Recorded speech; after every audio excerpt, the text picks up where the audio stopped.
सिंधु एव च पतितानां पावनेभ्यो वैष्णव्यो नमो नमः। हरे थैंक यू सो मच प्रभु जी, आप आए, बहुत कृपा प्रभु जी। आप प्लीज स्टार्ट करिए, we are so eager to hear from you and your kirtan also. हरे कृष्ण माता जी। हरे कृष्णा। जय जगन्नाथ, जय जगन्नाथ, जय जगन्नाथ स्वामी, जय जगन्नाथ, जय जगन्नाथ, जय जगन्नाथ, जय जगन्नाथ स्वामी, जय जगन्नाथ, जय बलदेव, जय सुभद्रा, जय बलदेव, जय सुभद्रा, जय बलदेव, जय सुभद्रा, जय बलदेव, जय सुभद्रा, जगन्नाथ स्वामी नयन पथगामी, नयन पथगामी भवतु मे, जगन्नाथ स्वामी नयन पथगामी, नयन पथगामी भवतु मे। हरे कृष्णा कृष्ण कृष्ण हरे हरे, हरे राम राम राम हरे हरे, हरे कृष्णा कृष्ण कृष्ण हरे हरे, हरे राम राम राम हरे हरे। जय जगन्नाथ, जय बलदेव, जय सुभद्रा, जय सुदर्शना, जय जगन्नाथ, जय बलदेव, जय सुभद्रा, जय सुदर्शना, प्रभुपादा श्रील प्रभुपादा, प्रभुपादा श्रील प्रभुपादा, प्रभुपादा प्रभुपादा,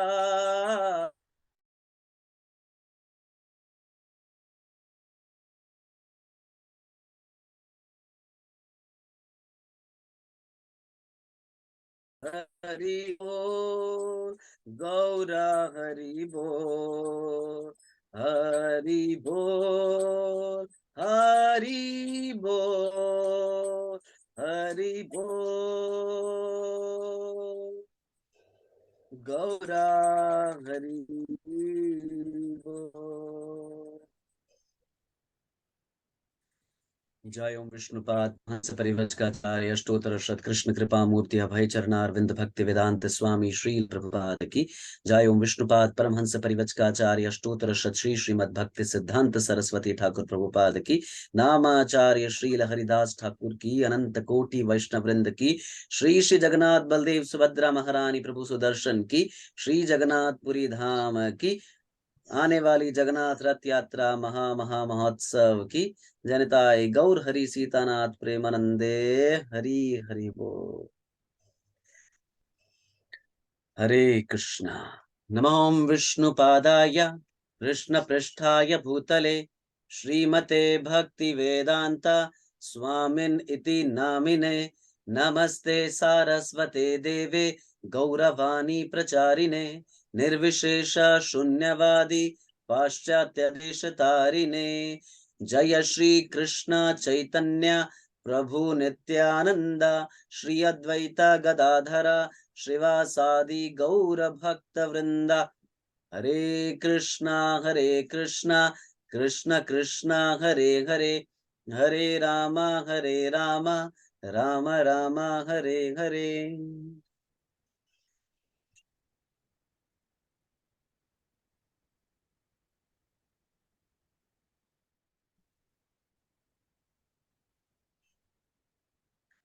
नीलाचल निवासाय नित्याय परमात्मने बलभद्रा सुभद्राभ्याम जगन्नाथाय ते नमः। सो डिवोटीज, हरे कृष्णा। और बहुत ही सौभाग्य की बात है हम सभी के लिए कि जगन्नाथ जी की रथ यात्रा आने वाली है। और उससे भी अधिक सौभाग्य की बात है कि जगन्नाथ जी की रथ यात्रा के आने से पहले बहुत ही सुंदर आयोजन किया गया है, जहां पर जगन्नाथ जी की कथा की जा रही है। जगन्नाथ जी की लीलाएं, जगन्नाथ जी के धाम का महत्व, जगन्नाथ जी का महत्व, क्यों हम जगन्नाथ जी की पूजा करें, ऐसे कई प्रश्न जगन्नाथ जी से संबंधित हमारे मन में आ जाते हैं। तो आज भी प्रयास करेंगे कि कुछ चीजों को सिद्धांतिक रूप से समझने का और कुछ लीलाओं पे चर्चा करने का। तो एस्कॉन द्वारका की मैनेजमेंट की मर्जी से लास्ट ईयर मुझे मौका मिला था एस्कॉन द्वारका में सप्ताह करने का जगन्नाथ कथा के ऊपर। तो हमने 14 आवर्स लगभग जगन्नाथ जी की कथा पे, जगन्नाथ जी की लीला पे, जगन्नाथ जी के महत्व पे डिस्कस किया था लास्ट ईयर। तो अभी 14 इयर्स का मेरे को बस 45 मिनट्स में देना है। तो आप लोग को तैयार रहना है फिर, बिल्कुल ठीक है। लेफ्ट राइट देखेंगे तो मिस हो जाएगा फिर, ठीक है। So I will take those points जो हमारे लिए इंस्पायरिंग भी हो, जिससे हमारे जगन्नाथ जी के प्रति श्रद्धा बढ़े, जगन्नाथ जी के धाम का जो सिग्निफिकेंस है वो हमें पता लगे। तो ऐसे कुछ चीजों पे चर्चा करेंगे हम। तो I begin with the point कि कई बार भक्त पूछते हैं कि प्रभु जी हमारे लिए सबसे महत्वपूर्ण धाम कौन सा है। तो जब भी गौड़िया वैष्णव के लिए महत्वपूर्ण धाम की बात आती है तो एक नाम नहीं आएगा, दो नाम नहीं आएंगे, तीन नाम आएंगे। वृंदावन धाम, मायापुर नवद्वीप धाम एंड जगन्नाथपुरी धाम। जैसे इस संसार में हम देखते हैं लोगों के लव ट्रायंगल है, तो ये हमारा धाम ट्रायंगल है। अगर हम देखेंगे वृंदावन से वृंदावन, मायापुर, जगन्नाथपुर, ये एक ट्रायंगल बन जाएगा। तो ये बहुत जरूरी है हमारे लिए इसको समझना। और स्पेसिफिकली जब भी हम कथा सुन रहे हो भगवान के धाम के बारे में, भगवान के नाम के बारे में, कोई भी भगवान के विषय में कथा सुन रहे हो, हमें कथा ऐसे सुननी है कि हम अपने मन को साथ में ले सके। क्योंकि मन बेचारा पीछे रह जाएगा ना, बहुत मुश्किल हो जाएगा। फिर क्या होता है, जब कथा खत्म होने वाली होती है तब वो मन भागता भागता पीछे आ रहा होता है, लेकिन तब तक श्रील प्रभुपाद की जय हो चुका होता है, ठीक है। तो आने वाली कथा को सभी भक्त लोग ध्यान से सुनेगा, ध्यान से समझेगा। तो जगन्नाथपुरी धाम बहुत ही इंटरेस्टिंग प्लेस है और इसके बारे में जानना, इसके बारे में समझना हमारे लिए बहुत जरूरी है। श्री भक्ति विनोद ठाकुर भक्ति विनोद वाणी वैभव में बता रहे हैं कि तीन धाम, जैसे अभी हमने चर्चा किया, वृंदावन, मायापुर नवद्वीप और जगन्नाथपुरी धाम। भक्ति विनोद ठाकुर बता रहे हैं कि जो वृंदावन धाम है ये सिद्ध भक्तों का स्थान है, क्योंकि वृंदावन धाम में अपराध होते हैं। साधक भक्तों के लिए, जो प्रैक्टिसिंग डिवोटीज हैं, उनके लिए दो धाम बहुत इंपॉर्टेंट है, that is Mayapur Dham and Jagannathpuri Dham. तो हम जानते हैं चार युग हैं, सतयुग, त्रेता, द्वापर और कलयुग। तो चार धाम है और चारों धामों में चार युग हैं और चारों युगों में एक एक धाम का सिग्निफिकेंस बहुत रहता है। जैसे सतयुग में बद्री का आश्रम का सिग्निफिकेंस बहुत है। त्रेता युग में रामेश्वरम धाम ये सबसे प्रमुख था। द्वापर युग में हम सब जानते हैं द्वारका, दिल्ली वाला द्वारका नहीं, द्वारका ना, द्वारका धाम। और कलयुग का जो धाम है दैट इज पुरी, श्री क्षेत्र धाम। तो बहुत ही इंटरेस्टिंग प्लेस है।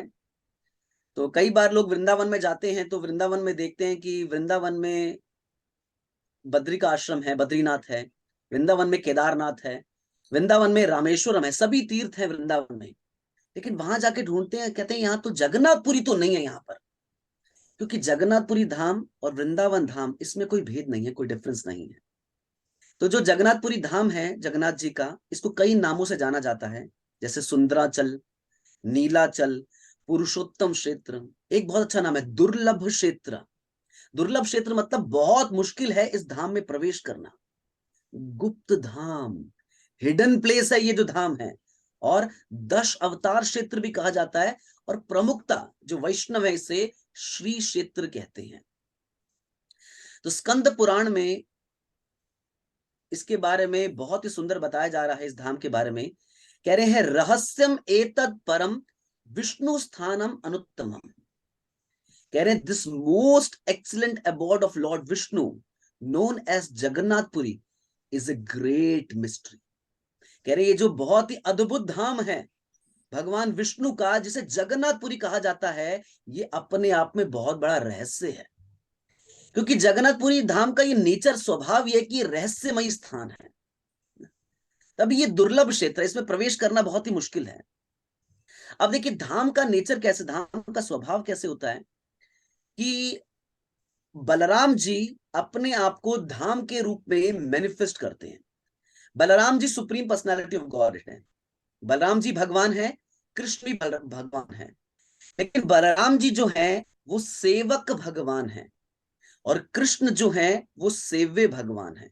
मतलब क्या है, बलराम जी भगवान भी हैं और भक्त भी हैं, लेकिन कृष्ण भगवान ही है। एकला ईश्वर कृष्ण आर सब भृत्या, एकमात्र ईश्वर कौन है? कृष्ण, बाकी सब भृत्या। भृत्या मीन्स दे आर सर्वेंट्स, दास हैं वो। तो चाहे अवतार भी बाकी क्यों ना हो, वो भी भगवान कृष्ण के कौन है? दास हैं। इसलिए कई श्लोक आते हैं, रामादि मूर्तिषु कला नियमेन तिष्ठान ना, इसमें ही बता रहे हैं कि भगवान ने कई अपने अवतार लिए हैं। एतेच अंश कला पुंसा कृष्णस्तु भगवान स्वयं, भगवान के बहुत ही अंश और कला अवतार हैं, लेकिन कृष्ण कौन है? कृष्ण स्वयं भगवान है। अब कृष्ण स्वयं भगवान है तो भगवान की इच्छाएं हैं भगवान के अंदर। He supreme enjoyer, he want to enjoy more in a different way. अलग अलग तरीके से भगवान क्या करना चाहते हैं? एंजॉय करना चाहते हैं। अच्छा, जब भगवान एंजॉय करना चाहते हैं तो क्या करेंगे?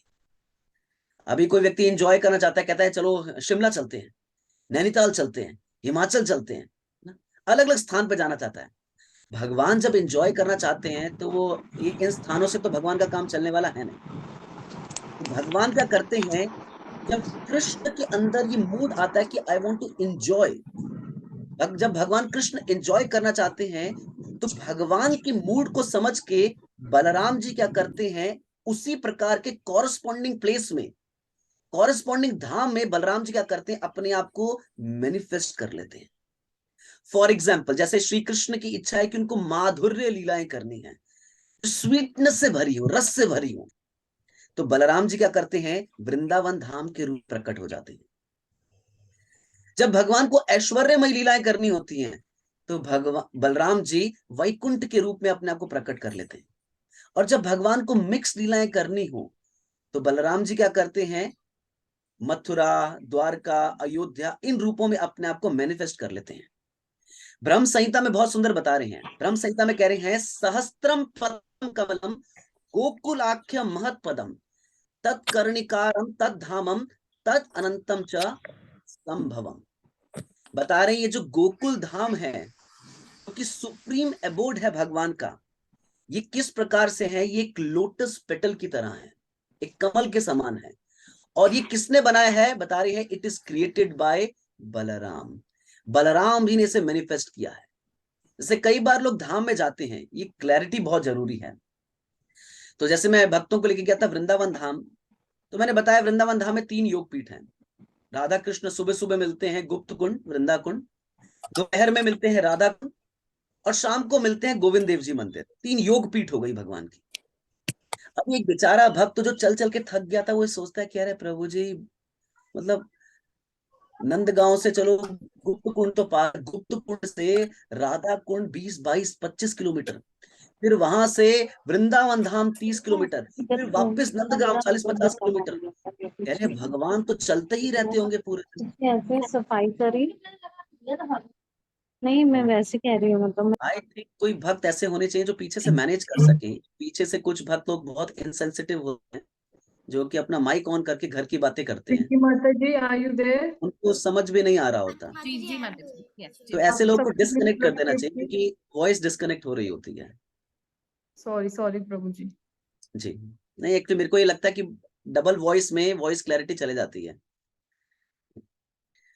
तो क्योंकि good class means this is our responsibility, सिर्फ एक जने की responsibility, this is our responsibility कि कोई डिस्टर्बेंस ना आए। तो यस, तो मैं बता रहा था कि 3 योग पीठ है, तो उस भक्त को लग रहा था कि भगवान इतना चलते कैसे हैं फिर, मतलब भगवान चलते रहते होंगे। सुबह सुबह गुप्त कुंड पे मिले तो राधा कृष्ण बात करने लगे, राधा कृष्ण कहते हैं नहीं नहीं भाई, अभी 25 किलोमीटर और चल के जाना है राधा कुंड, चलो चलते हैं, आगे निकलना है। फिर जैसे राधा कुंड पहुंचे, बस टच किया एक दूसरे को, कह रहे नहीं नहीं भाई, अभी 26 किलोमीटर 28 किलोमीटर और जाना है ना। नहीं, इस बात को समझिए अच्छे से कि भगवान का धाम कैसे है, एक लोटस पेटल की तरह है, एक कमल की तरह है। अब जैसे कमल के अंदर बहुत सारी पंखुड़ियां होती है कमल की, और सारी लीलाएं स्थलियां उन पंखुड़ियों के ऊपर है।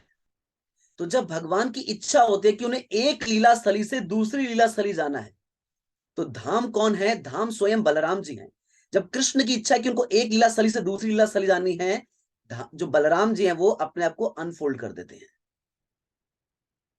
तो एक ही कदम में भगवान दूसरी लीला पे स्थली पे पहुंच जाते हैं, और इसके बाद भगवान अपने धाम को बलराम जी फिर मैनिफेस्ट कर देते हैं, फिर उसको खोल लेते हैं। क्योंकि जो स्पिरिचुअल प्लेस है ये मैटर नहीं है। इस संसार में हम देखते हैं जो जीवित दिखता है वो जड़ है, भगवान के धाम में जो जड़ भी दिखता है वो भी जीवित है, जो धाम है वो जीवित है। और जैसे जैसे भगवान की इच्छाएं होती हैं, बलराम जी वैसे ही सर्व करते हैं। जैसे हम जानते हैं द्वारका में भगवान की सभा है, सुधर्मा सभा, उसमें 100 लोग आएंगे फिट, 500 लोग आएंगे फिट बैठेंगे, 1000 लोग आएंगे फिट बैठेंगे, 1,00,000 लोग आ गए फिट बैठेंगे। दैट इज द सभा ऑफ भगवान। तो चैतन्य चरितामृत में भी इसकी पुष्टि की जा रही है। कृष्णदास कविराज गोस्वामी कह रहे हैं the original Sankarshan is lord Balaram. जो ओरिजिनल संकर्षण है वो बलराम जी हैं। ही इज द कॉज, वो कारण है किस चीज के? दोनों, भौतिक और आध्यात्मिक सृष्टि दोनों के कारण है। लेकिन कैसे करते हैं ये? By Krishna's desire. जैसी कृष्ण की इच्छा होती है तो बलराम जी क्रिएट करते हैं गोलोक, वैकुंठ और बाकी स्पिरिचुअल प्लैनेट। कैसे? विद हिज स्पिरिचुअल एनर्जीज, अपनी शक्तियों के माध्यम से। तो चैतन्य चरितामृत के आदि लीला में बताया गया है बलराम जी कहां कहां मैनिफेस्ट करते हैं अपने आप को। बता रहे बलराम जी बहुत डिफरेंट फॉर्म से मैनिफेस्ट करते हैं कृष्ण को सर्व करने के लिए। जैसे छत्र, अम्ब्रेला, ये बलराम जी का मैनिफेस्टेशन है जो भगवान कृष्ण के ऊपर अम्ब्रेला लेते हैं। पादुकाएं, जो शूज हैं भगवान के, साया, बेडिंग, उपधान जो पिलो है, वासन जो गारमेंट्स भगवान वस्त्र पहनते हैं, जो रेस्टिंग चेयर है जिसमें भगवान बैठते हैं, जो यज्ञ सूत्र भगवान पहनते हैं वो भी बलराम जी मैनिफेस्ट करते हैं। जिस सिंहासन पर भगवान बैठते हैं वो सिंहासन के रूप में भगवान क्या कर बलराम जी क्या करते हैं? अपने आप को एक्सपैंड करते हैं। और लास्ट जिसके बारे में हम चर्चा कर रहे हैं, वास मतलब प्लेस ऑफ रेसिडेंस। तो जो धाम है वो कोई ऑर्डिनरी स्थान नहीं होता, वह स्वयं बलराम जी हैं। इसका मतलब हम बलराम जी के ऊपर चलते हैं। कहेंगे हो भगवान के ऊपर चलना, वो ये तो बहुत बड़ा अपराध हो गया हमारे से। नहीं, जब हम बलराम जी के ऊपर चलते हैं कृष्ण की सेवा करने के लिए तो बलराम जी एंजॉय करते हैं। लेकिन जब हम धाम में जाके इधर उधर की बातें करते हैं जिसका कृष्ण से कोई संबंध नहीं है, जिसका भक्ति से कोई संबंध नहीं है, ऐसे व्यक्ति को अपराध लगता है। जो भगवान की सेवा के लिए चल रहे हैं, परिक्रमा कर रहे हैं, बलराम जी रेलिश करते हैं, बलराम जी एक्सटेसी में होते हैं। ऐसे वृंदावन दास ठाकुर चैतन्य भागवत में कह रहे हैं, सिंधु तीरे वटमूले नीलाचल नाम, इति श्री पुरुषोत्तम अति रम्य स्थान। चैतन्य भागवत में वृंदावन दास ठाकुर जो कि स्वयं व्यास देव जी हैं, वो भी इस बात की पुष्टि कर रहे हैं कि समुद्र के तट पर एक बरगद के बैनियन ट्री के तले, जो बैनियन ट्री जिस स्थान पर है वो एक जो स्थान है उसे नीलाचल क्षेत्र कहते हैं। और ये नीलाचल क्षेत्र वही स्थान है जहां पर स्वयं मार्कंडे ऋषि आए थे। तो इस कथा को थोड़ा सा मैं आपको बताऊंगा, मार्कंडे ऋषि की कथा को। जैसे भक्त भगवान से अलग अलग प्रकार की इच्छाएं करते हैं। एक बार एक माता जी ऐसे चलती हुई जा रही थी, तो जंगल से लकड़ी काट के आ रही थी, तो चलते चलते ना उनको कहीं पर पैर अड़ा उनका और गिर गई। जैसे ही गिरी ना तेज बोल गए, हे भगवान। जब बोला हे भगवान, भगवान प्रकट हो गए सामने। जिस गिड़गिड़ाते हुए उन्होंने बोला था हे भगवान, भगवान उनके सामने प्रकट हो गए। भगवान कहते हैं मांगो क्या चाहिए। वो माता जी कहती है वो लकड़ी का गट्ठा गिर गया ना, उसको उठा के मेरे सर के ऊपर रख दो। क्योंकि भगवान से मांगना भी कला है। इसलिए जो हमारे वैष्णव आचार्य हैं ये ऐसे वैष्णव भजन देके गए हैं जिसमें हम भगवान से मांगने की कला सीख सके। आजकल लोगों को भगवान से मांगना भी नहीं आता। कि क्या मांगना चाहिए। चैतन्य महाप्रभु कितना सुंदर बता रहे हैं। चैतन्य महाप्रभु कह रहे हैं कई लोग ऐसे हैं जो मेरे पास आके भौतिक वस्तुएं मांगते हैं, मेटीरियल चीजें मांगते हैं भगवान के पास आके, जैसे उस बूढ़ी माता जी की तरह जो भगवान को कह रही है लकड़ी का गट्ठा मेरे सर पे रख दो। लेकिन चैतन्य महाप्रभु कह रहे मैं देता नहीं हूं भक्तों को, ये मत सोचे भक्त की मुंह में मिल जाएगा। चैतन्य महाप्रभु कह रहे आमी बिग्गे शई मूर्ख विषय के ने दीबा, कह रहे मैं तो इंटेलिजेंट हूं, ये मूर्ख है ना, क्यों विषय दूं मैं इसको। कह रहे स्व चरणामृत दिया विषय भुलाइया, बल्कि मैं अपने चरणों का अमृत देके इससे विषय भुला दूंगा। तो मार्कंडे ऋषि भी एक ऐसे ही भक्त थे जो कि उन्नत है भक्ति में, लेकिन एक बार भगवान जब उनके सामने प्रकट हुए तो भगवान ने पूछा आपको क्या वरदान चाहिए। कहते हैं भगवान मुझे आपकी माया शक्ति देखनी है। भगवान भी हैरान हो गए कि भक्त तो मेरे पास आते हैं, कहते हैं भगवान माया से बचाओ, माया से बचाओ, कभी माया का मुंह ना देखना पड़े, ये कह रहे माया शक्ति देखनी है। श्रील प्रभुपाद जी रोज भगवान के सामने खड़े होकर प्रार्थना करते थे कि Krishna please protect me from Maya, मुझे माया से बचाइए। एक बार प्रभुपाद जी के शिष्य ने प्रार्थना सुन ली, उन्होंने प्रभुपाद जी से पूछा प्रभुपाद क्या आप भी माया में पढ़ सकते हैं। प्रभुपाद कहते नहीं, मैं माया में नहीं पढ़ सकता, क्योंकि मैं रोज भगवान से ये प्रार्थना करता हूं कि मुझे माया से बचाइए, इसलिए मैं माया में नहीं पढ़ सकता। लेकिन मार्कंडे ऋषि इच्छा कर रहे कि मुझे आपकी माया शक्ति देखनी है।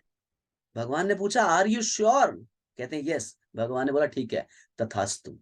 जैसे ही बोला तथास्तु, पृथ्वी खत्म हो गई, जल ही जल है सिर्फ, और मार्कंडे ऋषि बहते जा रहे हैं, बहते जा रहे हैं, बहते जा रहे हैं, और सब कुछ खत्म हो चुका है, महाप्रलय आ गई, सब खत्म हो गया, कुछ नहीं बचा। उस परिस्थिति में सालों सालों तक, युगों युगों तक बहते बहते मार्कंडे ऋषि को एक स्थान दिखता है, एक आइलैंड दिखता है। उस आइलैंड के ऊपर एक वट वृक्ष था, एक बैनियन ट्री था, जहां पर भगवान एक बच्चे के रूप में अपने पांव का अंगूठा चूस रहे थे। और वो जो स्थान था जो महाप्रलय के समय भी नहीं डूबा, वो स्थान है जगन्नाथपुरी धाम, जो कि महाप्रलय पर भी नाश जिसका नहीं होता। बृहद भागवतामृत में सनातन गोस्वामी भी इसकी पुष्टि कर रहे हैं। सनातन गोस्वामी कह रहे हैं दिस प्लेस इज नित्य धाम, ये भगवान का नित्य धाम है। नित्य मतलब हमेशा रहेगा, नेवर डिस्ट्रॉयड, इसका कभी नाश होने वाला नहीं है। सनातन गोस्वामी कह रहे हैं चाहे पूरे संसार का नाश क्यों ना हो जाए, लेकिन इस धाम का नाश कभी नहीं होगा, जगन्नाथपुरी क्षेत्र हमेशा रहेगा। तो भगवान श्री कृष्ण शिव जी को बता रहे हैं काशी में, भगवान शिव कृष्ण बता रहे हैं काशी को अपने इस धाम के बारे में। भगवान कह रहे हैं that place is my eternal home, ये जो स्थान है मेरा घर है, दिस माई होम। और मैं यहाँ इस स्थान पर क्या करता हूं, मैं बहुत ही ऑपुलेंट मील्स यहाँ पर एक्सेप्ट करता हूं। जैसे लोग ब्रज में जो जाते हैं ना, ब्रज में ब्रजरज को अपने माथे पे लगाते हैं, क्योंकि ब्रज में ब्रजरज को जो माथे पे लगाता है उसको कृष्ण प्रेम प्राप्त हो जाता है।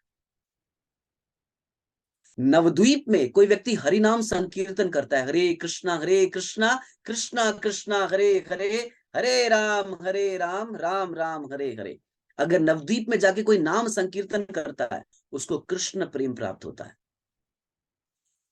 लेकिन जगन्नाथपुरी क्षेत्र में जाके कोई व्यक्ति अगर प्रसाद पा लेता है, जगन्नाथ जी का महाप्रसाद, केवल प्रसाद पाने मात्र से उसे कृष्ण प्रेम मिल जाता है। हरि हरि बोल।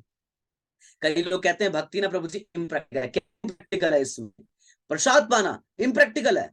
नहीं, वेरी प्रैक्टिकल। खाना सबको अच्छा लगता है, भगवान ने को समझ आ गया, ओके ये खाओ पीओ वाले लोग आ गए हैं कलयुग के, इनको कुछ समझ नहीं आएगा फिलोसफी। यस, आप जाओ कृष्ण प्रसाद पाओ, इससे कृष्ण प्रेम मिलेगा। आगे कृष्ण बता रहे हैं शिव जी को कि ये जो स्थान है मेरा, अद्भुत स्थान जो है, ये 80 मील बड़ा है। और जब देवता गण भी इस स्थान पर लोगों को देखते हैं जगन्नाथपुरी क्षेत्र में, हम अगर जगन्नाथपुरी क्षेत्र में जाते तो हमें क्या दिखता है वहां पर, हमें लगता है वहां पर पंडे दिखते हैं, हमें वहां पर छोटी छोटी गायें दिखती हैं, कुछ जानवर दिखते हैं हमें, हम ऐसे देख रहे होते हैं। श्री कृष्ण बता रहे हैं देवता गण जब ऊपर से इस धाम को देखते हैं तो क्या देखते हैं कि हर व्यक्ति चतुर्भुजी है यहाँ पर। बोला कौन कौन? बोला यहाँ के कीड़े मकोड़े, यहाँ के जानवर, यहाँ के मनुष्य, हर किसी को देवतागण चतुर्भुजी रूप में देखते हैं। इतना अद्भुत स्थान है। मतलब जो भी व्यक्ति जगन्नाथपुरी धाम में आता है वो चतुर्भुजी रूप ले लेता है। और कृष्ण बता रहे हैं ये स्थान ऐसा है जो भुवन मंगल करी है।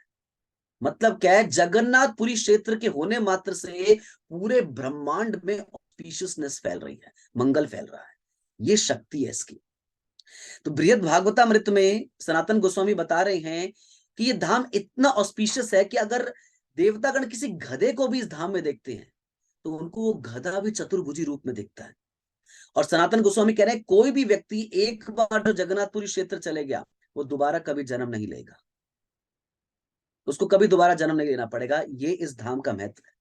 ब्रह्मा जी भी पद्म पुराण में ग्लोरीफाई करते हुए कह रहे हैं कि ये जो स्थान है वैकुंठ से अभिन्न है और यहाँ का हर वासी चतुर्भुजी है। नारद मुनि भी यही बता रहे हैं, नारद अपनी शिक्षाओं में, कि जो लोग हैं इस स्थान पर प्रवेश करते ही चतुर्भुजी रूप धारण कर लेते हैं। ये महत्व है इस स्थान का, जगन्नाथपुरी धाम का। तो जैसा कि मैंने आपको पहले बताया कि ये स्थान जो है ये साधकों के लिए बहुत अच्छा है, क्योंकि हम पतित है ना। अब भाई देखो, कोई फॉलन व्यक्ति तो उसको कोई ऐसा चाहिए जो उस पर कृपा कर सके, उस पर आशीर्वाद दे सके, सख्त ना रहे उसके साथ, थोड़ा सा दया की दृष्टि रखे।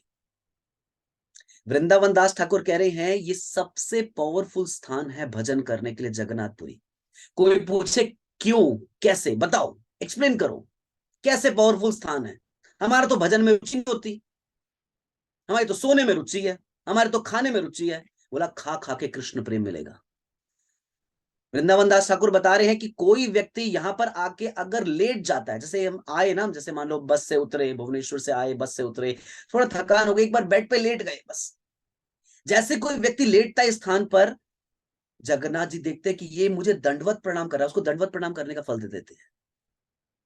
जब कोई सो जाता है जगन्नाथपुरी धाम जाकर, जगन्नाथ जी उसे समाधि का फल दे देते हैं। जो भी व्यक्ति चल रहे हैं वहां पर, जगन्नाथ जी उन्हें परिक्रमा करने का फल दे देते हैं।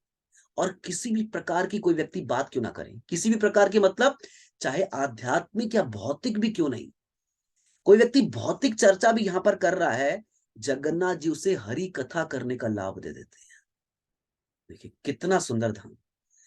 और बल्कि ये बता रहे हैं वृंदावन दास ठाकुर कि अगर कोई व्यक्ति इस स्थान पर मछली भी खाता है, प्रेरणा नहीं दे रहे मछली खाने की, लेकिन बता रहे जो लोग इस स्थान पर मछली भी खाते हैं, जगन्नाथ जी उन्हें यज्ञ का जो फल होता है, प्रसाद होता है, हविष्य जिसे कहते हैं, उसका फल दे देते हैं।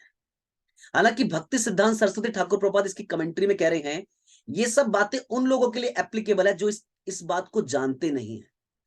जो इस बात को जानते हैं कि यहाँ पर मछली खाना हविष्य के बराबर है, उनको ये नहीं मिलेगा, उनको प्रसाद पाना है केवल। लेकिन जो अनजाने में खा रहे हैं, अनजाने में बातें कर रहे हैं, उन्हें हरि कथा का लाभ और भविष्य का प्रसाद फायदा मिलता है। भगवान बता रहे हैं this place is so dear to me, therefore it is known by my name.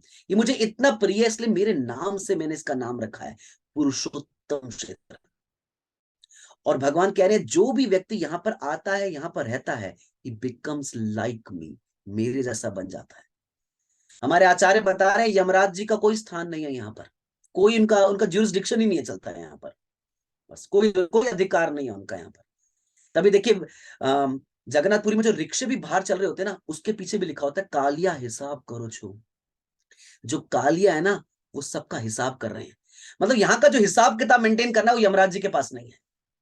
एक बार यमराज जी बहुत परेशान होके गए भगवान के पास, कहते हैं भगवान देखो हम ये पापी लोगों के ना हिसाब मेंटेन कर करके थक जाते हैं, हमने इतना उनका हिसाब मेंटेन किया होता है, इन्होंने ये पाप किए, ये किया, ऐसे पुण्य, ये पाप, ऐसा किया, ये किया, वो किया, चोरी डकैती खून, है ना, माता पिता की अवज्ञा, गुरु की अवज्ञा, इतने इन्होंने अपराध किए होते हैं, इन्होंने इतने पाप किए होते हैं, हम इनका पूरा हिसाब मेंटेन करते रह जाते हैं। ये व्यक्ति जाता है, जगन्नाथ जी आपके दर्शन करता है और उसके पाप खत्म हो जाते हैं। तो बोला फिर हमें क्यों रखा हुआ है, ये ड्यूटी पे हमारे को क्यों रखा है, हमें भी हटा दो यहाँ से। बस जब आपके दर्शन करने से सारा हिसाब क्लियर ही हो जाना है, तो फिर हमारी ड्यूटी का मतलब क्या बनता है। तो भगवान ने फिर उनको बोला कि इसके प्रवेश पे, एंट्री गेट पे एक यमशिला स्थापित करो। जो भी व्यक्ति दर्शन करके आके उस यमशिला पे पैर रख देगा वो सीधा फिर आपके लोग जाएगा। अब मैं भक्तों को जगन्नाथपुरी लेके गया था, तो भक्त कहते हैं प्रभु जी हाँ हमें तो पता ही नहीं था, हमने तो उस पे पैर रख दिया, अब क्या करें। अगर लगता है ना गलती पे पैर रख दिया, तो फिर क्या करना है, फिर दोबारा जाओ जगन्नाथ जी के दर्शन कर लो बस। तो जगन्नाथ जी के दर्शन करेंगे और इससे हम फिर मुक्त हो जाएंगे। पद्म पुराण में बता रहे हैं इसी के महत्व के बारे में कि भगवान दारू भ्रम के रूप में एक वुडन फॉर्म में जो भगवान है वह श्री क्षेत्र धाम में वास करते हैं। लघु भागवतामृत में रूप गोस्वामी बता रहे हैं कि 7 स्थान ऐसे हैं जहां पर मुक्ति बहुत ही आसानी से मिल जाती है। अयोध्या, मथुरा, मायापुर, वाराणसी, अवंती, द्वारका और जगन्नाथपुरी। ये 7 स्थान किस लिए हैं? ये मुक्ति प्रदान करने वाले स्थान हैं। मुरारी गुप्त जी बता रहे हैं, मुरारी गुप्त कह रहे हैं चैतन्य चरित्र में कि जब कोई व्यक्ति ट्रेवल करते करते थक जाता है, उसको सुकून मिलता है जब वो अपने घर पर जाता है। उसी प्रकार से इस संसार के सभी लोग मुसाफिर की तरह, यात्री के समान हैं, जो कि भटकते जा रहे हैं इधर उधर। इनको सुकून कब मिलेगा? इनको सुकून तब मिलेगा जब ये जगन्नाथपुरी धाम में जाएंगे। तो वृंदावन दास ठाकुर इस धाम के बारे को ग्लोरीफाई करते हुए एक बहुत सुंदर चीज कहते हैं। वृंदावन दास ठाकुर कह रहे हैं, जई रूप चिंते दास से सही रूप होए। जिस जिस रूप में भक्त भगवान का चिंतन करते हैं, उनको वैसा ही रूप प्राप्त हो जाता है। तो इससे संबंधित एक कथा आती है जगन्नाथपुरी धाम की। एक बार स्नान यात्रा का दिन था, तो स्नान यात्रा पे जगन्नाथ, बलदेव, सुभद्रा महारानी को बाहर मंडप पे लेके आया जाता है, जहां से हर कोई दर्शन कर सकते हैं। कई लोग मंदिर में तो प्रवेश नहीं कर सकते क्योंकि ओनली हिंदूज आर अलाउड। लेकिन स्नान यात्रा के समय और रथ यात्रा के समय जगन्नाथ जी इतनी असीम कृपा कर रहे होते हैं कि बिल्कुल जगन्नाथ जी बिल्कुल अपने स्नान मंडप पे आते हैं और सब लोग सिंह द्वार के बाहर से उस रूफ के ऊपर से जगन्नाथ जी के दर्शन कर सकते हैं। तो एक गणेश जी का भक्त था, उसने सुना था कि भगवान जो है वो श्री क्षेत्र में रहते हैं। तो बहुत ही लालसा के साथ ये गणेश जी का भक्त क्या करता है, ये श्री क्षेत्र पहुंचता है, जगन्नाथपुरी पहुंचता है। स्नान यात्रा का दिन बड़े मंडप के ऊपर वो जगन्नाथ जी के दर्शन करता है, लेकिन जगन्नाथ जी के दर्शन करके निराश हो जाता है, क्योंकि ये गणेश जी का भक्त था ना। ये सोचता था कि भगवान की तो सूंड होती है, मतलब भगवान मतलब सूंड, उसका ये डेफिनेशन था। जब उसने जगन्नाथ जी के दर्शन किए, उसको बहुत दुख लगा। कहते हैं मतलब संतुष्टि नहीं मिली, यहाँ पर भगवान नहीं रहते, क्योंकि ये तो भगवान है नहीं, इनकी तो ही नहीं है। तो निराश होकर जो गणेश जी के भक्त थे वापस आ रहे। तभी भगवान एक ब्राह्मण के रूप में आते हैं, उसको रोकते हैं और पूछते कहां जा रहे हो आप? बोला मैं भगवान के दर्शन करने के लिए आया था, लेकिन मेरे को हुए ही नहीं दर्शन। बोला क्यों, आपने जगन्नाथ जी के दर्शन नहीं किए? बोला ये भगवान नहीं, इनकी सूंड तो है नहीं। वो ब्राह्मण कहते हैं अरे आपने ध्यान से नहीं देखा, उनकी सूंड है, चलो मैं आपको दिखाता हूं। तो जो ब्राह्मण, जो जगन्नाथ जी स्वयं ब्राह्मण बन के आए थे, उन गणेश जी के भक्त को लेके आते हैं। और अब जब वो दर्शन करते हैं जगन्नाथ जी के, तो जगन्नाथ जी और बलदेव जी की बड़ी सूंड थी, हाथी के समान।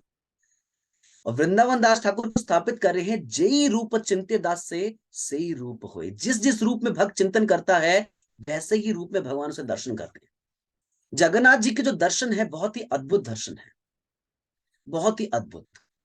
जैसे हम जानते हैं कि जो कृष्ण भक्त है वो कृष्ण भक्त है, जो राम भक्त है वो राम भक्त है, जो दुर्गा के भक्त है, पिंडियों के भक्त है, वो पिंडियों के भक्त हैं।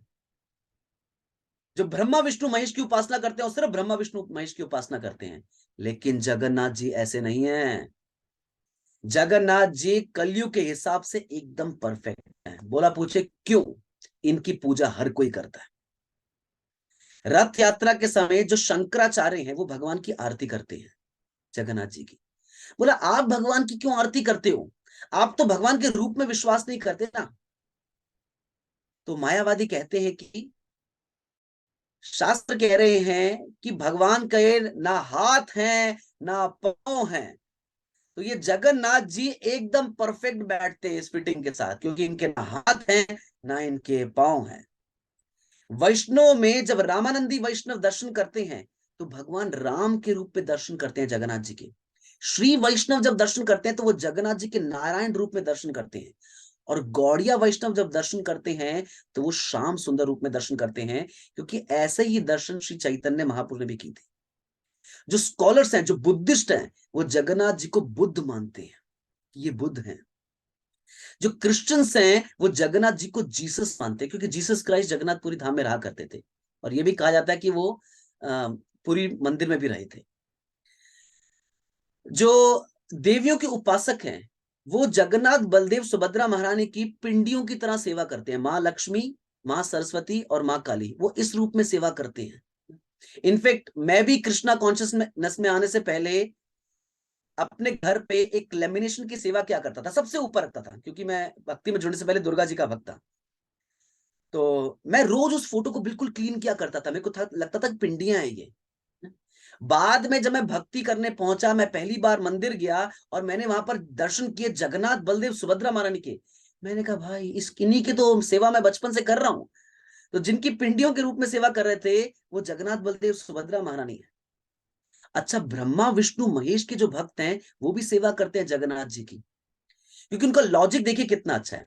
जो कहते हैं जो सफेद वाले हैं वो है शिव जी।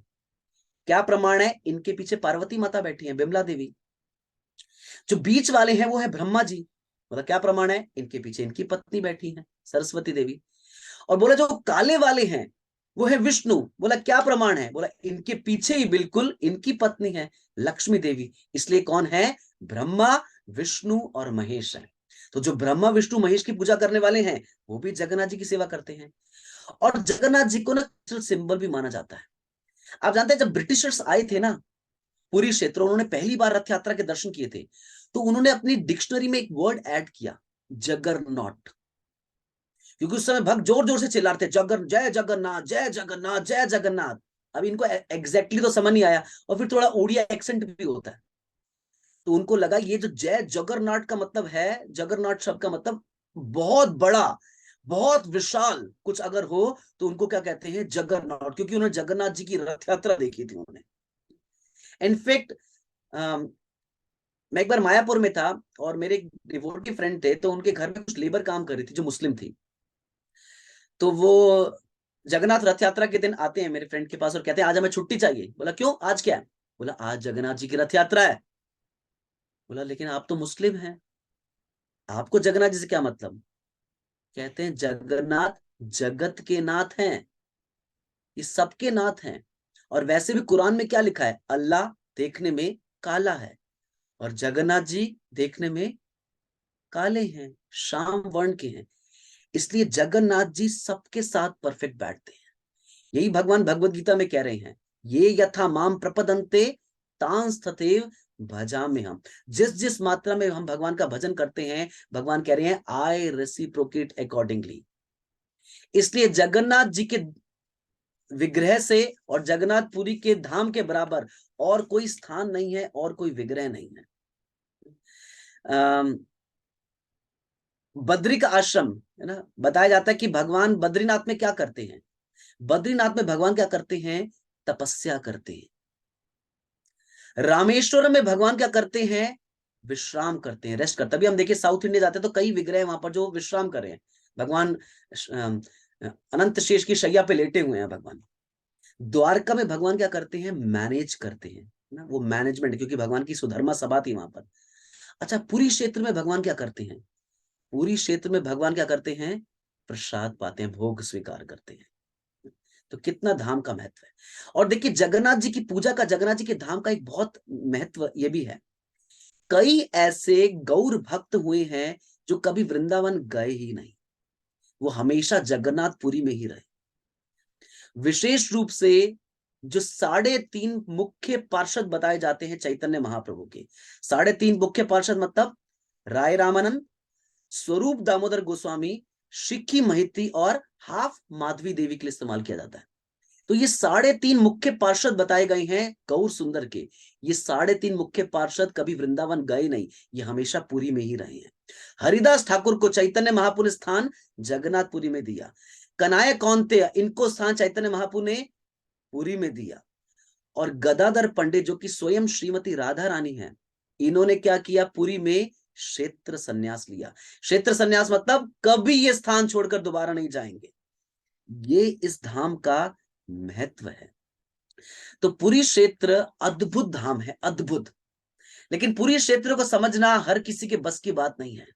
ऑर्डिनरी व्यक्ति कभी भी पुरी क्षेत्र को नहीं समझ पाएगा, ये धाम इतना महत्व है। चैतन्य चरितामृत में कृष्णदास कविराज गोस्वामी एक और स्थान पे कह रहे हैं just try to hear these topics with faith. इन शब्दों को सुनो, लेकिन कैसे? श्रद्धा के साथ। For there is a great pleasure even in hearing them. ये सुनने मात्र से जगन्नाथपुरी धाम के बारे में व्यक्ति को परम आनंद प्राप्त हो सकता है। That hearing will destroy all miseries. अच्छा, ये आनंद क्या करेगा?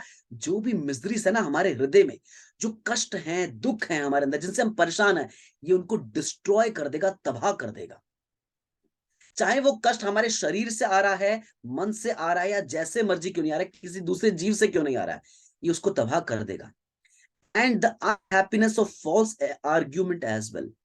जो फॉल्स आर्ग्यूमेंट से हमें दुख मिलता है, ये सब भी नष्ट हो जाएगा। कैसे? जब हम भगवान के जगन्नाथपुरी धाम के जगन्नाथ जी के बारे में श्रवण करेंगे।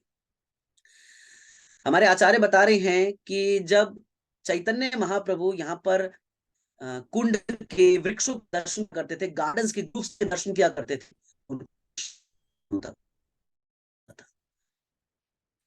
जब चैतन्य महाप्रभु सैंड ड्यून, जो रेत का चटक, उसके दर्शन करते थे, तो चैतन्य महाप्रभु भागते भागते स्तब्ध होते थे। और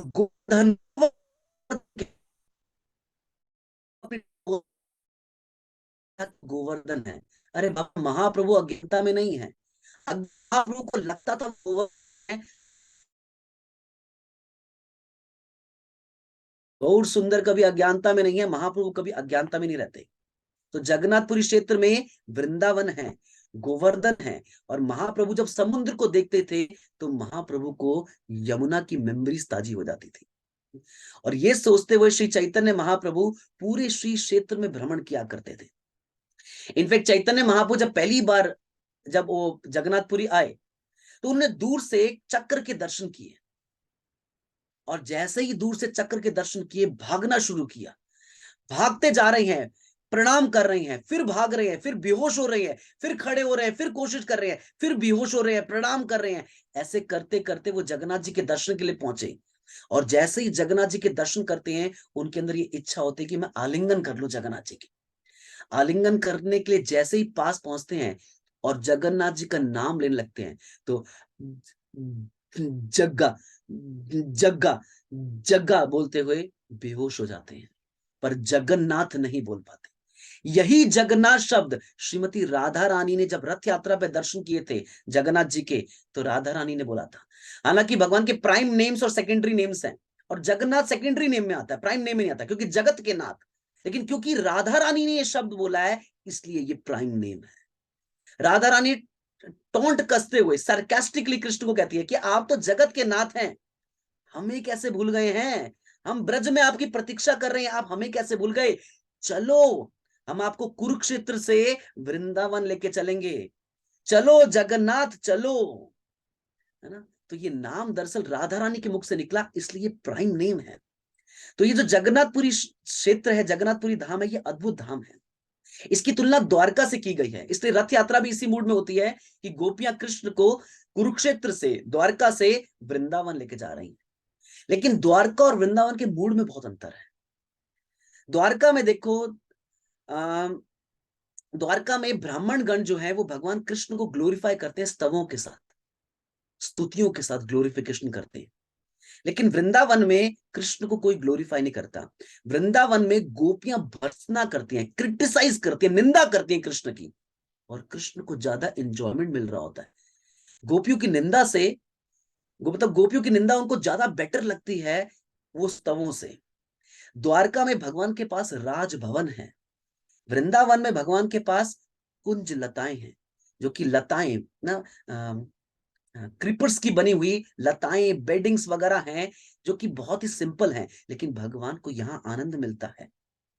द्वारका में भगवान के बहुत ही दास दासियां हैं, लेकिन वृंदावन में भगवान के सखा हैं और भगवान की सखियां हैं। द्वारका में देवकी माता भय करती है कि कृष्ण का आलिंगन कैसे करें। जैसे कृष्ण का आलिंगन कर जाती है, सोचती है ये तो मेरा, ये तो बेटा तो है लेकिन ये तो भगवान है ना, मैं इनका आलिंगन कैसे कर सकती हूँ, तो मैं आलिंगन करूं नहीं करूं, करूं नहीं करूं, इससे अचंभे में रहती है। वृंदावन में कोई लिमिट नहीं है। वृंदावन में यशोदा मैया कृष्ण का आलिंगन भी करती है, कृष्ण को चूमती भी है, और जरूरत आती है तो कृष्ण को रस्सी के साथ बांध भी देती है यशोदा मैया। ये वृंदावन का भाव है। द्वारका का भाव बहुत ही आदर और सम्मान वाला भाव है। वृंदावन का भाव है कि भगवान के कंधे पर भी चढ़ जाते हैं ग्वाल बाल। क्योंकि जगन्नाथपुरी क्षेत्र में, जगन्नाथपुरी जो क्षेत्र है, ये जो क्षेत्र है, बताया जाता है इस क्षेत्र में जगन्नाथ जी की सेवा एक राजा की तरह हो रही है। हर कोई जगन्नाथ जी का सेवक है। जो राजा भी वहां का क्यों नहीं है, वो भी सेवक है जगन्नाथ जी का।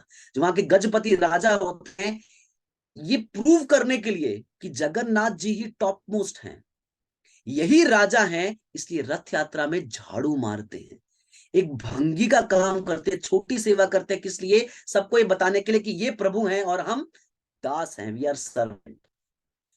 तो जगन्नाथपुरी क्षेत्र, अभी अधिकांशता क्या होता है, लोग जगन्नाथपुरी क्षेत्र में जाते हैं लेकिन जगन्नाथपुरी क्षेत्र की ना कुछ मुख्य बातों को भी नहीं समझ पाते। जैसे एक बार एक भक्त ने बोले, लेक्चर ऑडियो, जगन्नाथपुरी धाम के रहस्य रहस्य रहस्य रहस्य। बोला क्या रहस्य? यहाँ पर 7 मटकियां रखी जाती है, सबसे पहले ऊपर वाली मटकी का पकता है, फिर नीचे वाली पक्ति का पकता है। जगन्नाथपुरी धाम का रहस्य, यहां पर चक्र को जिस भी एंगल से क्यों ना देखो वो सीधा दिखता है। जगन्नाथपुरी धाम का रहस्य, झंडा जो है वो दिशा की उल्टी हवा में उड़ता है। ये सारी की सारी बातें गलत है, इनमें से कुछ भी सही नहीं है। मतलब जगन्नाथ जी के धाम का महत्व बताने के लिए झंडा उल्टा उड़ता है, ये बताने की तो कोई आवश्यकता है ही नहीं। जगन्नाथ जी का अद्भुत धाम है। ये कोई रहस्यमयी बात नहीं है, रहस्यमयी बात है जो हम आपसे चर्चा करेंगे। किसके बारे में? जिस चक्र के चैतन्य महाप्रभु ने दर्शन किए थे। क्योंकि जगन्नाथ जी के चक्र के दर्शन करना मतलब जगन्नाथ जी के दर्शन करना। जिसने दूर से चक्र को देख लिया मतलब उसको जगन्नाथ जी के दर्शन हो गए। इसलिए वहां के जो निवासी हैं वो जगन्नाथ जी के चक्र को दूर से भोग भी लगा और जगन्नाथ स्वीकार कर लेते हैं, और ये लीला भी है। भी डिस्कस करेंगे बाद में। पर यस, चक्र जो है ये विष्णु मंदिर का प्रतीक होता है। शिव जी के मंदिर का प्रतीक होता है त्रिशूल, लेकिन विष्णु मंदिर का प्रतीक होता है चक्र। दूर से देखने में चक्र हमें काले रंग का दिखता है, लेकिन असली में ये नील चक्र है। इसका नाम है नील चक्र। इसका मतलब इसका जो कलर है वो primarily dark blue plus green. इसकी कई फोटोग्राफ्स भी मिलती हैं, अगर आप नेट पे देखेंगे, जो अच्छे कैमरा से खींची हुई हैं। जगन्नाथपुरी की जो चक्र की फोटो है वो डार्क ब्लू ग्रीन कलर की आती है, क्योंकि अष्ट धातु का बना हुआ है। प्राइमरीली इसमें आयरन है 70%, लेकिन अष्ट धातु बना है जो कि 12 से 15 फुट बड़ा है और 36 फीट सरकमफ्रेंस है। इतना बड़ा चक्र है, और इस चक्र की स्थापना ने की थी वो बहुत महत्वपूर्ण है। इस चक्र की स्थापना की थी राजा रामचंद्र देव ने 1594 में। राजा रामचंद्र देव एक बहुत ही धार्मिक राजा थे, जिनके राज्य में हर कोई क्या करता था, जगन्नाथ जी की सेवा किया करता था। और बताया जाता है राजा रामचंद्र देव ने जगन्नाथपुरी क्षेत्र को कई बार मुस्लिम्स के अटैक से बचाया। क्योंकि मुस्लिम्स जो थे वो यूजुअली यही करते थे, अटैक करते थे, लेकिन इनके पास इतने लोग मैनेज करने वाले नहीं होते थे। तो वहीं के लोकल राजा को कन्वर्ट करते थे, उसको वही गद्दी पर बिठाते थे, इस भावना के साथ कि बाकियों को क्या करेंगे, अब ये बाकियों को भी कन्वर्ट कर देंगे। तो कई बार राजा रामचंद्र देव ने जगन्नाथपुरी क्षेत्र को मुस्लिम्स के अटैक से बचाया। लेकिन एक बार 17वीं शताब्दी में ताकिर खान का एक व्यक्ति यहां पर आया था। बहुत महत्वपूर्ण कथा है ये, सुनिएगा इसे ध्यान से। तो ये जो ताकिर खान नाम का व्यक्ति आया, इसने जब अटैक किया तो रामचंद्र देव हार गए और राजा रामचंद्र देव को बंदी बनाकर लाया गया। अब जब बंदी बना के लाया गया तो इनके सामने वही शर्त रखी गई कि आपको क्या करेंगे, हम आपको रिहा कर देंगे, लेकिन आपको 2 चीजें करनी पड़ेंगी। पहला, ताकिर खान ने बोला कि मेरी जो बहन है रिजिया, उससे विवाह करना पड़ेगा, और दूसरी शर्त यह है आपको मुस्लिम धर्म स्वीकार करना पड़ेगा। और राजा रामचंद्र देव ने क्लियरली मना कर दिया कि मैं ऐसा करूंगा ही नहीं। लेकिन जब ताकिर खान को ये पता लगा कि नहीं ये करेंगे ना, ये बात नहीं मानेंगे। उसने बोला कि अगर आप इस्लाम धर्म स्वीकार नहीं करोगे तो हम जगन्नाथपुरी क्षेत्र में जाएंगे, जगन्नाथ जी के मंदिर को तोड़ेंगे, वहां के जो प्रीस्ट हैं, पुजारी हैं, हम उनको मार देंगे। तो मंदिर की रक्षा के लिए, भक्तों की रक्षा के लिए जो राजा रामचंद्र देव थे वो तैयार हो गए। और साथ में जो रिजिया थी उसने भी समझाया राजा रामचंद्र देव को। उसने बताया कि मेरी माँ भी हिंदू धर्म से थी, उनसे भी जबरन विवाह किया गया था, ये लोग बहुत खतरनाक है, अगर आप इनकी बात नहीं मानेंगे तो ये जगन्नाथ जी का मंदिर भी तोड़ेंगे, उनके विग्रह को तोड़ेंगे और भक्तों को मारेंगे, तो इसलिए आप इनकी बात स्वीकार करें। तो ऐसा करके राजा रामचंद्र देव ने इस्लाम धर्म स्वीकार किया और उनका नाम पड़ गया हाफिज कादर खान। अब देखिए यही राजा रामचंद्र देव वापस आते हैं जगन्नाथपुरी क्षेत्र में, और जब वो अपने परिवार में जाते हैं तो उनकी पत्नी बच्चे लेके घर छोड़ के चले जाती हैं कि हम आपके साथ नहीं रहेंगे। जो मित्र उनके जो कहते हैं कि हम तो बहुत तगड़े दोस्त हैं हम लोग, कहते हैं लंगोटी है यार, कहते हैं हम वैसे मित्र हैं, वो सब भी छोड़कर चले गए उनको। जब मंदिर में प्रवेश करने गए, द्वारपालों ने रोक लिया, कहते हैं नो नो एंट्री, पुजारियों ने रोक लिया, कहते हैं ओनली हिंदूज आर अलाउड। अब सोच के देखिए किन के लिए उन्होंने ये किया था, अपने परिवार के लिए, भक्तों के लिए, मंदिर के लिए बंद कर दिया। जो जगन्नाथ जी के रथ के सामने झाड़ू मारने का अधिकार था वो बंद कर दिया। हर एकादशी को जगन्नाथ जी के चक्र पर एक दीपक जलाया जाता था, इस प्रार्थना के साथ कि हमारे राजा जो है, राजा रामचंद्र देव, इनकी आप रक्षा कीजिए। वो दीपक भी बंद कर दिया गया। और राजा रामचंद्र देव बहुत परेशान थे, क्योंकि भक्त को एनर्जी डोज खुराक मिलती है भगवान के दर्शन करके, अब उनकी डोज ही बंद हो गई। तो राजा रामचंद्र देव बहुत परेशान थे, लेकिन क्या करें, कुछ कर ही नहीं सकते थे। बहुत ही विनम्र अवस्था में रात के समय जब सब सो जाते थे तो सिंह द्वार पर आते थे और रोते थे। कोई उनका दुख नहीं समझ पा रहा। ये कलयुग है एक्चुअली ना, इस कलयुग में कोई मतलब कोई आपका साथ नहीं देगा, पत्नी, पति, बच्चे, रिश्तेदार, मित्र, कोई साथ नहीं देगा आपका। आजकल की फैमिली लाइफ डेफिनेशन ही है, group of strangers living together. अजनबी लोग कुछ साथ में रह रहे हैं, बस रैन बसेरा की तरह है बस वो घर। पर कोई किसी ने साथ नहीं दिया राजा रामचंद्र देव का। और राजा रामचंद्र देव सिंह द्वार पर रोज आकर रोते थे। एक दिन जगन्नाथ जी से उनका रोना देखा नहीं गया। अपने सिंहासन को छोड़कर जगन्नाथ जी राजा रामचंद्र देव को दर्शन देने के लिए सिंह द्वार पहुंचे। सुबह जब पुजारी आते हैं, दरवाजा खोलते हैं, तो क्या देखते हैं, मेन गेट से टेम्पल हॉल का गेट, और टेम्पल हॉल के गेट से लेकर आसन तक, सिंहासन तक भगवान के आभूषण, फूल फैले हुए हैं। और उनको समझ नहीं आ रहा था कि ये कैसे हो रहा है। एक दिन हुआ, 2 दिन हुआ, 3 दिन हुआ, समझ नहीं आ रहा है। और ये प्रीस्ट जो थे प्रार्थना करने लगे जगन्नाथ जी से कि आप कहां जाते हैं, क्या कर रहे हैं आप, बताइए। तो जगन्नाथ जी स्वप्न में आते हैं वहां के राजा के, और राजा के स्वप्न में आके बताते हैं कि आपने बहुत बड़ी भूल की है, बहुत बड़ी गलती की है आपने। राजा रामचंद्र देव मेरे भक्त हैं, आपने उनको दर्शन रोक के आपने बहुत बड़ी भूल की है, लेकिन अब आपको क्या करो, सिंह द्वार पर मेरी स्थापना करो उन भक्तों के लिए, उन आने वाले भक्तों के लिए जो मंदिर में प्रवेश नहीं कर पाएंगे। क्योंकि जगन्नाथ जी तो जानते थे ना कि भविष्य में एस्कॉन की स्थापना होगी, और जब एस्कॉन की स्थापना होगी तो अलग अलग स्थानों से, देश विदेश से बहुत सारे भक्त आएंगे जो कि मंदिर में प्रवेश नहीं कर पाएंगे, एंटर नहीं कर पाएंगे। तो किनके दर्शन करेंगे वो फिर? इसलिए जगन्नाथ जी ने आदेश दिया कि सिंह द्वार पर मेरी स्थापना करो, उनका नाम होगा पतित पावन जगन्नाथ, श्री पतित पावन जगन्नाथ स्वामी की जय। तो देखिए राजा रामचंद्र देव को हर किसी ने रिजेक्ट कर दिया, लेकिन जगन्नाथ जी ने रिजेक्ट नहीं किया। भगवान कभी किसी को रिजेक्ट नहीं करते, ये भगवान की महानता है। इनफैक्ट जब भगवान रामचंद्र वनवास में भी क्यों नहीं थे, तो लक्ष्मण जी बहुत परेशान थे कि उनके पांव में कांटे चुभे थे और निकालना चाहते हैं, राजा राम निकालने नहीं दे रहे। उन्होंने सीता माता से रिक्वेस्ट की कि प्लीज आप देखिए ना, क्यों प्रभु नहीं ये करने दे रहे। तो सीता माता जैसे ही कांटे निकालने के लिए गई, भगवान राम ने मना कर दिया। सीता माता पूछते हैं कि आप क्यों मना कर रहे हैं कांटे निकालने के लिए, इससे आपको कष्ट होता है। भगवान कह, मैंने ये प्रॉमिस किया है कि जो भी व्यक्ति मेरे चरणों की शरण ले लेगा मैं उसे कभी वंचित नहीं करूंगा। इन कांटों ने भी क्या किया है, इन कांटों ने भी मेरे चरणों की शरण ले ली है, इसलिए मैं कभी इन्हें वंचित नहीं करूंगा। तो ये है जगन्नाथ जी का चक्र, जो कि इतना विशाल और इतना महान है, जिसकी स्थापना राजा रामचंद्र देव ने की थी। अब देखिए, हम जगन्नाथ जी के दर्शन करते हैं, हम जगन्नाथ जी की ध्वजा के दर्शन करते हैं, लेकिन हमें इसका महत्व नहीं पता। जो जगन्नाथ जी की ध्वजा है, इस पे चंद्रमा और सूरज का निशान है। ये कोई पॉलिटिकल पार्टी का निशान नहीं है। पॉलिटिकल पार्टीज के भी ऐसे निशान होने लग गए हैं। ये कोई पॉलिटिकल पार्टी का निशान नहीं है, सिग्निफिकेंस है। तो हमारे आचार्य बता रहे हैं 3 मतलब है सूरज और चांद के। सबसे पहला मतलब ये है कि जगन्नाथ जी ऊपर से सबको देख रहे हैं, क्योंकि वो सूर्य कैसे हैं, वो भगवान के नेत्र के समान है ना।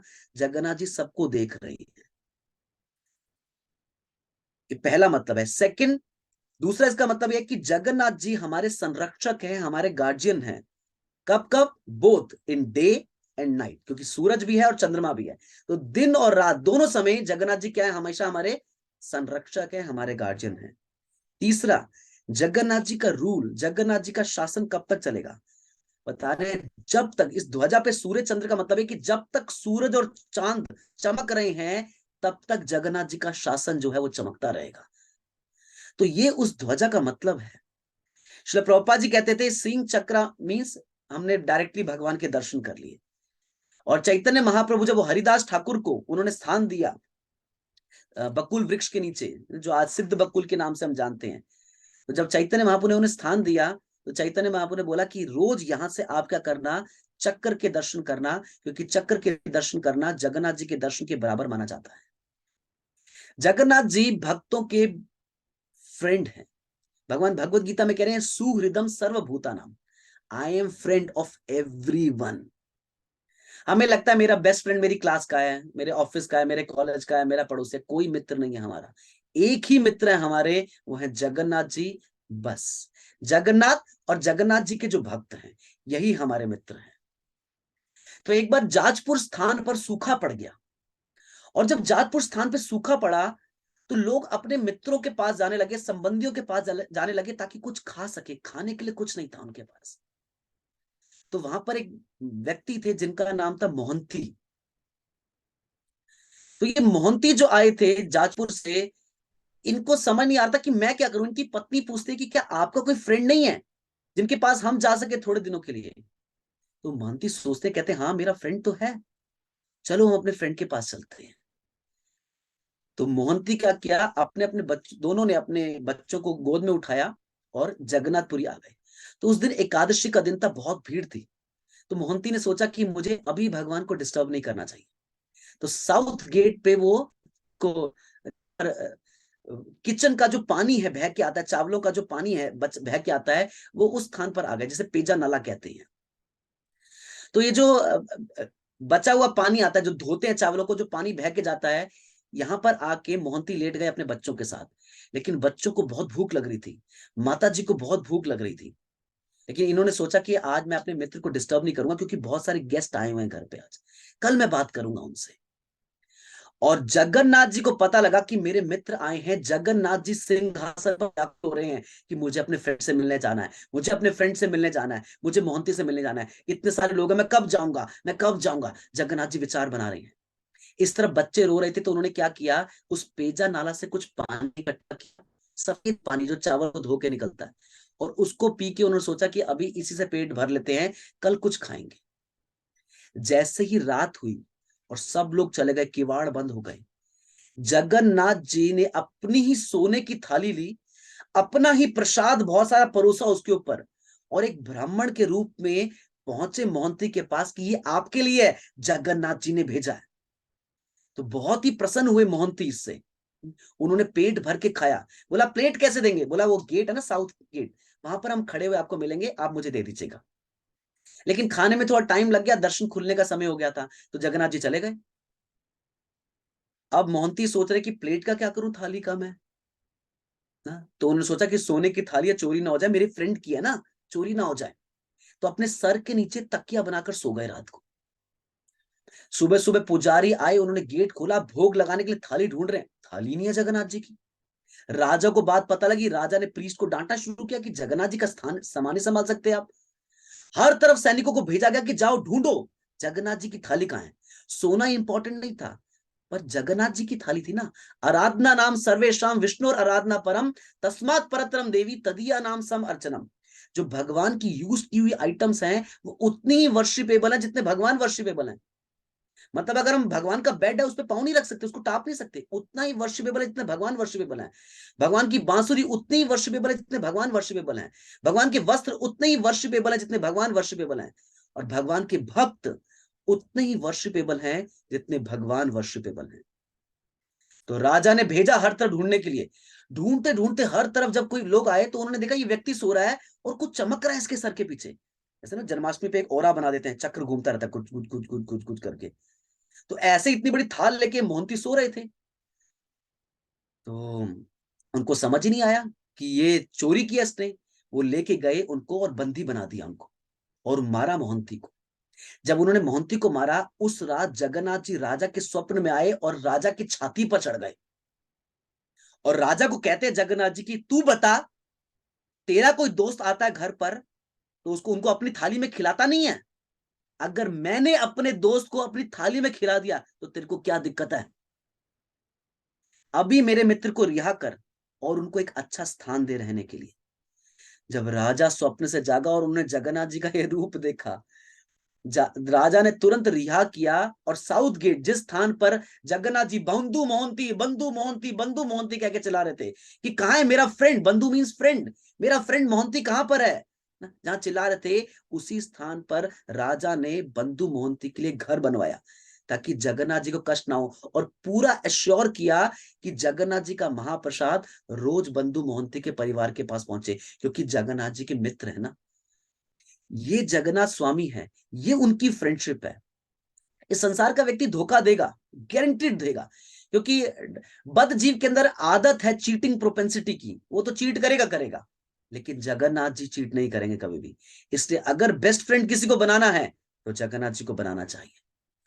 तो इसी प्रकार से ये जगन्नाथ क्षेत्र के हम बहुत क्विकली हम कुछ कुछ चीजें हमने कवर की, वैसे तो कई 100 चीजें हैं कवर करने के लिए, पर आज आपको द्वार है जैसे इसका सिग्निफिकेंस है, क्योंकि हमें पता होना चाहिए हम जगन्नाथ जी के दर्शन करने जा रहे हैं, हमें कहां से दर्शन करने हैं।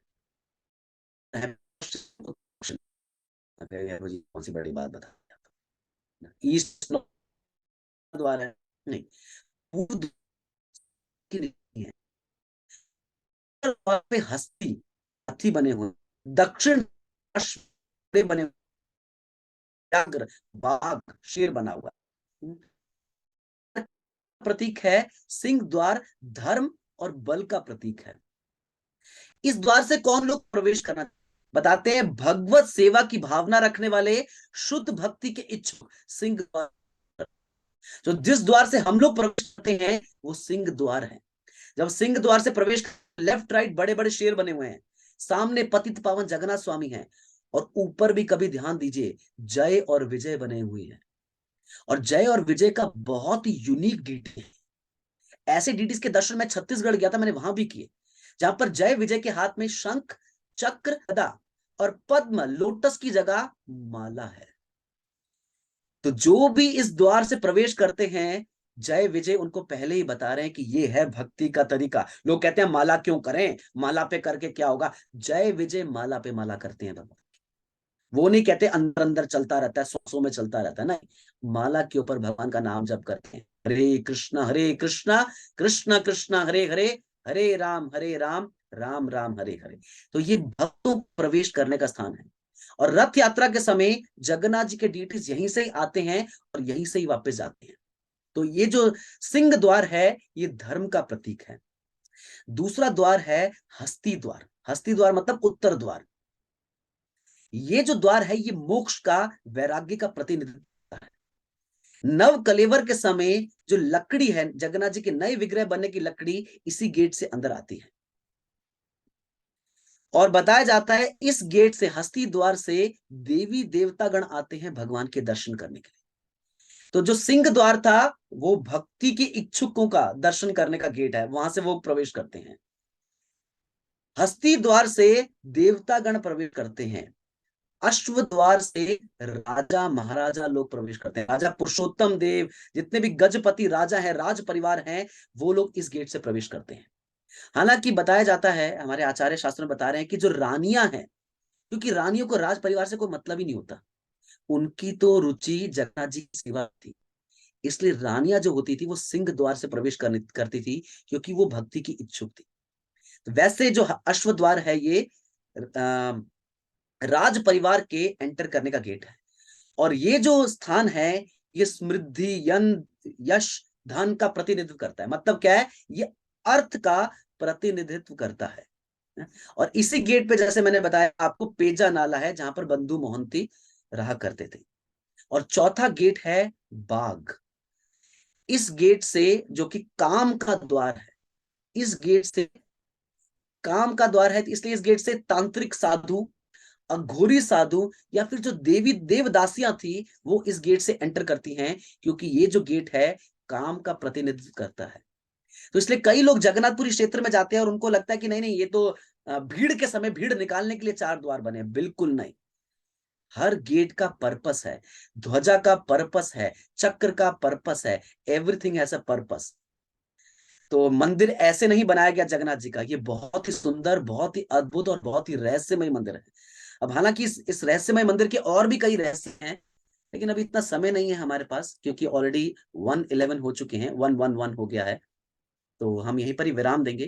तो आज हमने बेसिकली कुछ लीलाओं पे चर्चा की, जैसे हमने राजा रामचंद्र देव की लीला पे चर्चा की, पतित पावन जगन्नाथ, बंधु मोहंती की लीला पे चर्चा की हमने, और साथ ही हमने चर्चा की आज, जो कि गणेश जी के भक्त आए थे और भगवान ने उनको वैसे ही दर्शन दिए जैसे वो भगवान के दर्शन करना चाहते थे।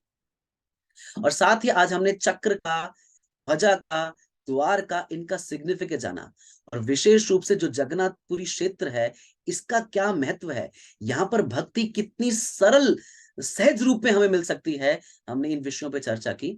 सो I will finish it here. अगर अब किसी भक्त का एक दो कोई प्रश्न है तो हम प्रश्न ले सकते हैं। Thank you. हरे कृष्णा। श्री जगन्नाथपुरी धाम की जय, श्री जगन्नाथ स्वामी की जय, श्री जगन्नाथ रथ यात्रा महामहोत्सव की जय। Any question please?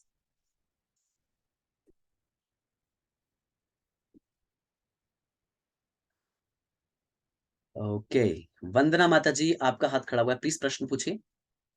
हरे कृष्णा प्रभु जी, दंडवत प्रणाम। थैंक यू सो मच प्रभु जी, बहुत ही इंटरेस्टिंग कथा थी आज की। जैसा आपने बिगनिंग में कहा, बहुत कुछ है, और लेफ्ट राइट देखने का समय नहीं मिला जैसे आपने बोला था, तो रिपीट भी देखना पड़ेगा। बहुत डिटेल से बताया आपने प्रभु जी। एक प्रश्न ये था कि जो आपने बताया ना, महाप्रभु के 3.5 मुख्य पार्षद थे जो वृंदावन छोड़ के कभी नहीं गए, इनमें वो नाम रिपीट कर देंगे? रामानंद राय, गदाधर पंडित, और कौन थे? नहीं नहीं, रामानंद राय नहीं है इसमें।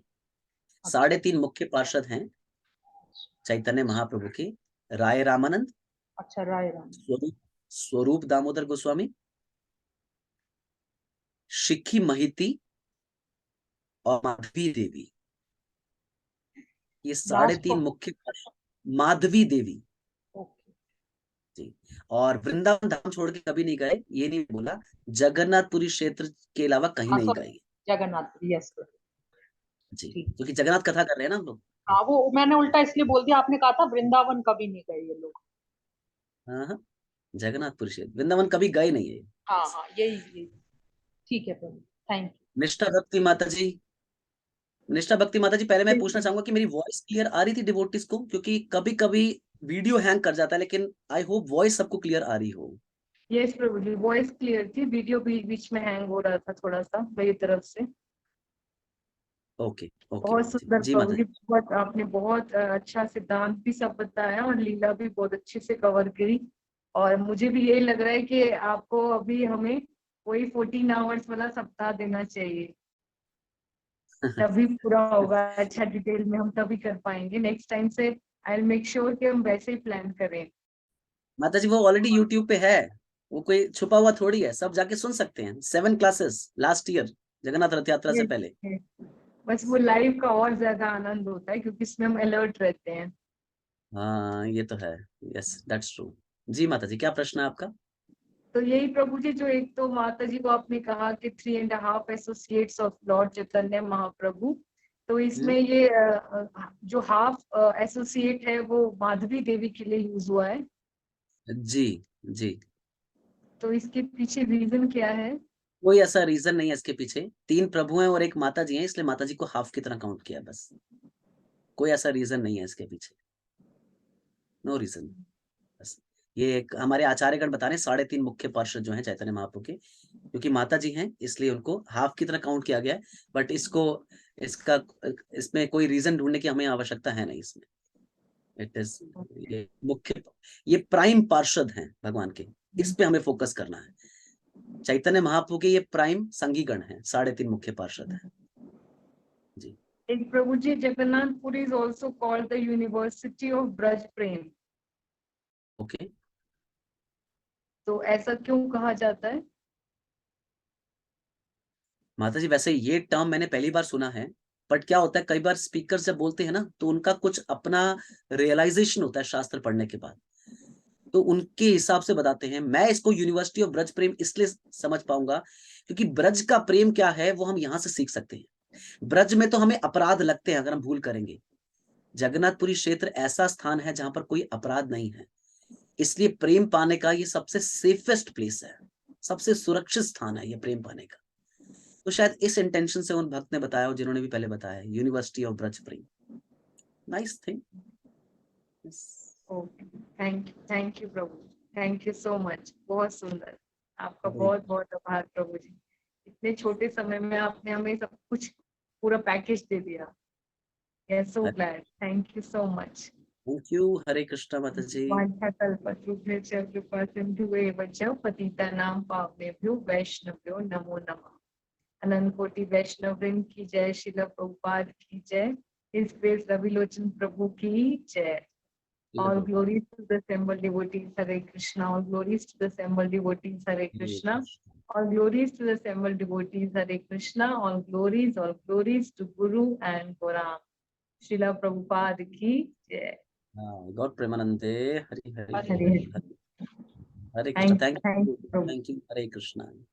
Thank you. Thank you, devotees. So we will meet tomorrow for Jagannath's Mercy on Aurangzeb special class at same time, 11:30 Kirtan, and then 11:45 we will have the class. Thank you so very much, everybody. Srila Prabhupada ki jai, Jagannath Swami ki jai.